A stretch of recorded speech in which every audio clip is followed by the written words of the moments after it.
Ya, Assalamualaikum warahmatullahi wabarakatuh. Bertemu lagi bersama saya Muhammad Iqbal Faturasi dengan NIM 192410103021. Ya, seperti biasa di sini saya akan menjelaskan suatu tugas. Di sini ada yang sedikit berbeda. Di sini saya menjelaskan tentang tugas struktur data ya. Dan di sini lagi-lagi saya menggunakan Python dan tema yang akan saya bahas, tugas yang akan saya bahas yaitu stack dan queue. Queue ya, itulah.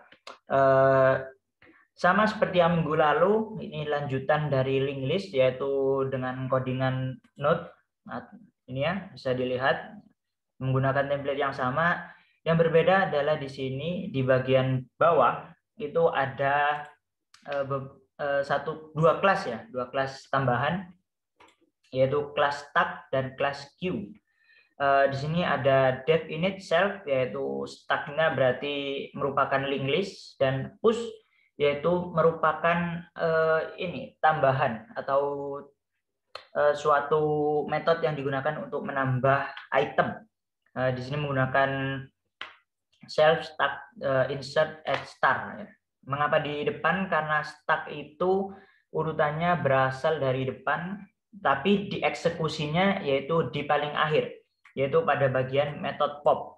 Method pop ini berfungsi untuk menampilkan atau mengambil dan menghapus data paling akhir, yaitu self stack, delete, add start, dan return, remove. Jadi menampilkan terlebih dahulu gitu. Mengapa di sini ada delete at start? Karena start itu merupakan bagian yang terakhir masuk pada link list tersebut, maka akan dieksekusi pertama, yaitu seperti itu. Berkebalikan dengan queue, ya queue apa atau itulah membacanya queue. Jadi di sini itu sama, queue sama dengan link list dan NQE ya itulah. Jadi itu untuk menambahkan item kepada link list tersebut yang tadi queue insert at end. Jadi dia itu berasal dari paling akhir lalu ke kiri ya, bisa dibilang ke kiri, dan untuk mengeksekusinya itu yang pertama masuk yaitu yang pertama kali dieksekusi. Jadi untuk DQ-nya sama kayak fungsi pop pada stack, yaitu untuk menampilkan atau mengambil dan menghapus item tersebut. Langsung saja untuk tugasnya, yaitu yang pertama, buatlah program untuk membalik urutan sebuah string dengan bantuan stack. Yaitu di sini saya menggunakan metode balik, di mana ada kata, atributnya itu kata ya, parameternya. Lalu stack sama dengan stack, kita ambil yang di sini. Nah, lalu for i in kata yaitu stack.push i, yaitu setiap kata yang ada di inputan itu dimasukkan atau ditambahkan kepada i tersebut dengan parameter i tersebut. Lalu balik sama dengan dia menggunakan parameter string, maka menggunakan format ini ya.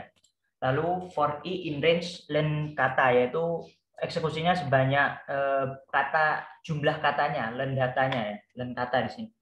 Lalu di sini balik sama dengan balik plus tag.pop. Jadi dia itu diambil lalu dihapus dengan metode pop tersebut. Lalu return balik. Dan di sini apabila print balik maka ya benar sih, kita coba aja ya. Anda misal. Jadi ADNA gitu guys. Kalau di run. Nah ini ADNA gitu. Ini yang bawah adalah yang tugas selanjutnya. Untuk tugas selanjutnya yaitu yang kedua, yaitu buatlah program untuk memeriksa apakah sebuah string merupakan palindrom menggunakan bantuan satu stack dan satu queue. Di sini ada dua, palindrom kata stack dan queue, sama kayak yang nomor satu tadi. Lalu for i in kata stack.push maka ditambahkan, dan queue NQI sama dengan i maka ditambahkan ya ke dalam link listnya. Lalu di sini ada for n in range len kata awal sama dengan q.dq, akhirnya start pop. Jadi sama-sama dieksekusi, di bagian awal menggunakan eksekusi Q dan di bagian akhir menggunakan eksekusi start, karena kalau di Q itu eksekusinya berasal dari yang pertama kali masuk dan untuk startnya itu eksekusinya dari yang terakhir masuk, seperti itu. Lalu di sini ada if len kata kurang dari sama dengan 1, maka langsung return true aja, karena palindrom itu apabila katanya sebanyak 1 atau 0 itu sudah merupakan palindrom. Dan apabila else, maka dicek lagi apakah awal tidak sama dengan akhir. Nah, ini. Jadi huruf yang dieksekusi dengan start dan Q itu apakah sama, dan jika sama langsung return true, dan apabila berbeda di sini maka return false, seperti itu. Dan di sini semisal kita mencoba print palindrom A, karena dia 1 maka di sini jawabannya true ya. Nah, baik. Apabila mana tadi? Di sini apabila kita ubah seperti kasur, maka dia akan false guys, karena beda.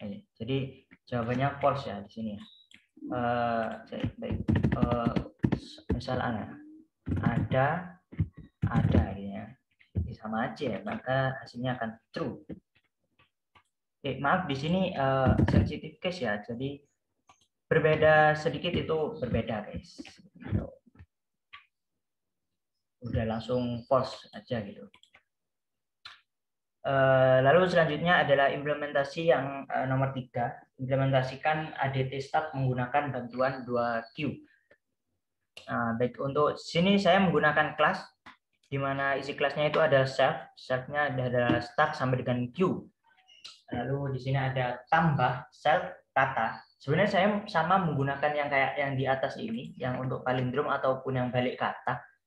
Tapi di sini ada yang sedikit yang berbeda, yaitu di sini saya menggunakan start NQ untuk menambahkan dan start DQ untuk menghapus. Jadi implementasinya adalah ketika kita ngeprint lalu kita menggunakan start, maka yang hasil adalah yang terakhir, yang terbaca adalah yang terakhir, yang kedua lalu yang pertama gitu, yang pertama masuk. Sedangkan apabila kita menggunakan Q, kita menggunakan bantuan Q, maka di sini start tetap yang terbaca adalah yang pertama kali masuk guys. Jadi kalau di sini kita langsung coba aja ya. Jadi saya menggunakan contoh kata ABC, maka di sini yang terpanggil adalah ABC lalu A, gitu guys. Apabila coba ya, kita kasih lagi. Jadi yang terpanggil itu tetap sesuai urutan dari awal hingga akhir, padahal kita menggunakan start seperti itu. Nah, sini tetap ABC, seperti itu guys. Mungkin ya nggak banyak-banyak lah, karena cuma 3 dan cuma penambahan dari notes, yaitu metode start dan maksudnya kelas start dan Q tadi.